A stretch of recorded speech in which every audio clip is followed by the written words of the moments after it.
Hola chicos, ¿qué tal? Quien les habla es el profesor Miguel Ángel Oro Farfán, quien tendrá a cargo el curso de Historia. Antes de iniciar lo que es el tema de introducción a este curso, quiero hacerles mención de una importante frase que alguna vez dijo don Joseph Fontana.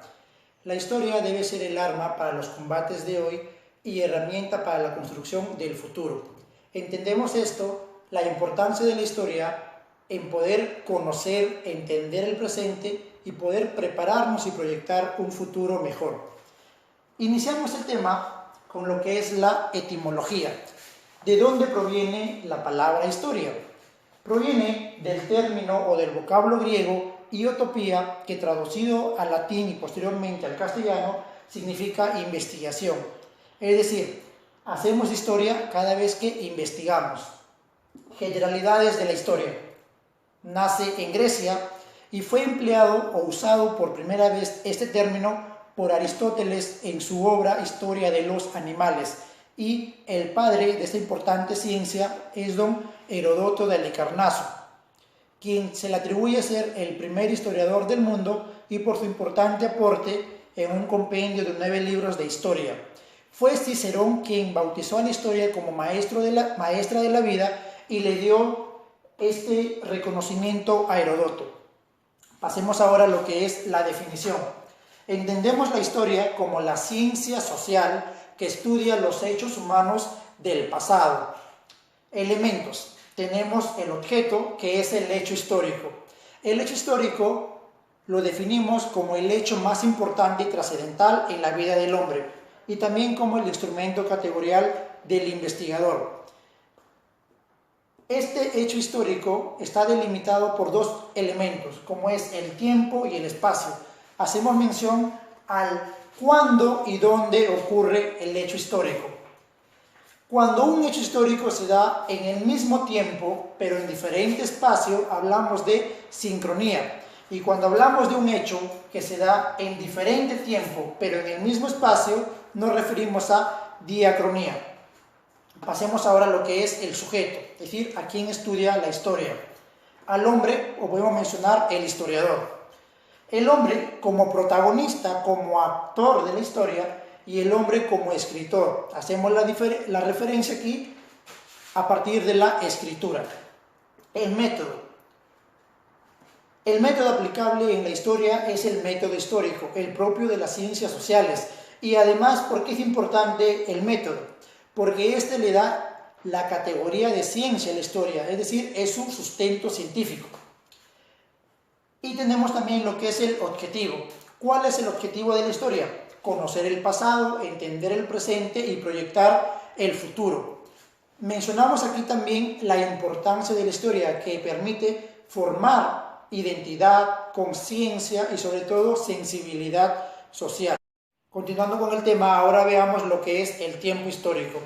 Este lo definimos como el periodo en el que han acontecido los hechos históricos, y tenemos un tiempo absoluto que nos permite obtener fechas exactas, y el método más aplicado es el carbono 14, que fue implementado por Willard Libby en 1949. El tiempo relativo. Este hace referencia cuando obtenemos fechas aproximadas. ¿Qué métodos encontramos acá? La estratigrafía, la dendrocronología, el arqueomagnetismo, la termoluminiscencia, etc. Las fuentes históricas son aquellos testimonios o evidencias que nos permiten reconstruir el pasado. Y estas evidencias son dejadas por el hombre, porque es lo que estudiamos en la historia. Tenemos una clasificación por cómo se obtiene la información. Hacemos referencia a fuentes primarias y fuentes secundarias.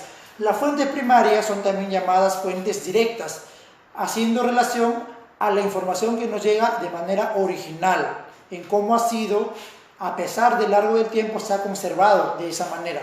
La carta de un soldado, el acta de independencia, etc. Y las fuentes secundarias hacen referencia, o también llamadas indirectas, cuando la información ha sido trastocada. Por ejemplo, un libro, un módulo, un cuaderno, etc. Luego tenemos las fuentes de por su naturaleza, lo que conocemos comúnmente, las fuentes orales, mitos, fábulas, leyendas, cuentos, danzas. Las fuentes escritas. Aquí hacemos una subdivisión. Hay fuentes escritas que son impresos y manuscritos. Agregamos ahí, el primer libro impreso de la historia fue la Biblia. Y finalmente lo que son las fuentes materiales y o monumentales, es decir, un cerámico, un textil, una joya, etc.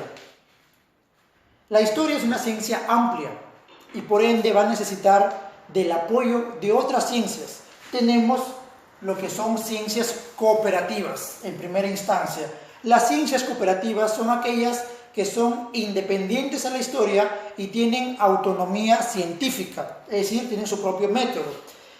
Por otro lado tenemos las ciencias auxiliares, son aquellas dependientes a la historia y que carecen de valor científico.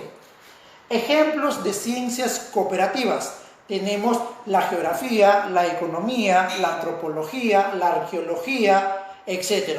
Ejemplos de ciencias auxiliares: tenemos la cronología, la numismática, la filatelia, la vexilología, la heráldica, la epigrafía, la criptografía, la filología, la sigilografía, etc. Muy bien, para ir acabando con el tema, veamos ahora lo que son los niveles de la historia. La historia tiene dos niveles: el nivel de proceso, que hablamos a partir de la aparición del hombre, y tomando como referencia la teoría evolucionista, el hombre aparece hace 6 millones de años. Luego tenemos el nivel de conocimiento, o también llamado ciencia, que lo vamos a tomar en cuenta a partir de la aparición de la escritura 5000 años antes de Cristo. Y para acabar, tenemos la división de la historia. La historia tiene dos eras: una era primitiva y una era civilizada. La era primitiva hace referencia a cuando el hombre es cazador, recolector, es nómade, se organiza en hordas, en bandas, vive en cuevas, etc.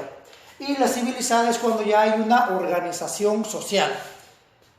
La historia la entendemos y la vamos a dividir en base a la aparición de la escritura en prehistoria e historia. ¿Y quién hizo esta división en base a la aparición de la escritura? Un personaje llamado Boucher de Perthes. Él va a hacer esta división en prehistoria e historia.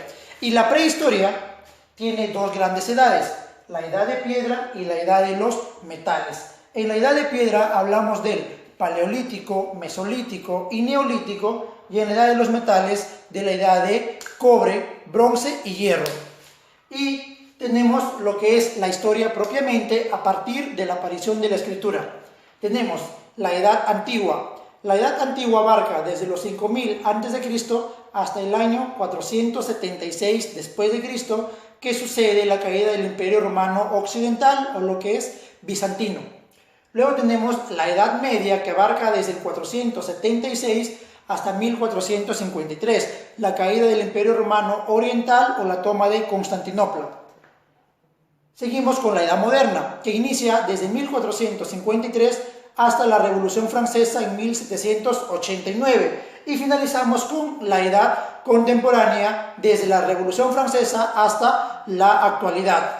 Para tener en cuenta, la división de la prehistoria la hizo un importante personaje llamado Christian Jürgensen, y las edades de la historia, edad antigua, media y moderna, fue planteada por don Cristóbal Celarius.